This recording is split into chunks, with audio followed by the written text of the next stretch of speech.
The temperature sensor is located under the cowl piece. The cowl piece is held in place by 4 clips behind the weather strip, red arrow.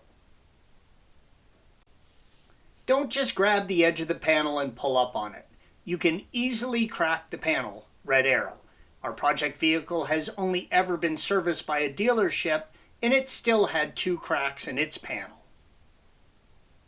Use your trim removal tool and gently slide it in behind the weather stripping and release the plastic clips, red arrows. Then you can easily lift the panel from the area.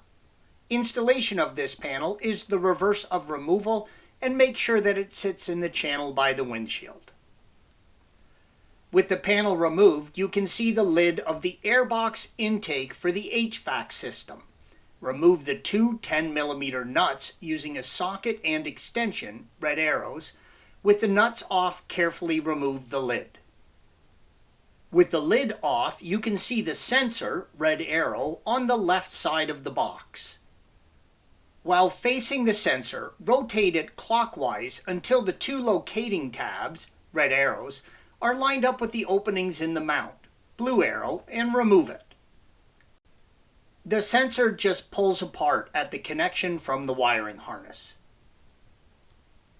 You might be surprised to find it's an Audi part, but if you're going to be working on your Macan, you're going to find a few of these. While you are there, take a moment and clean out the airbox of any dirt and debris.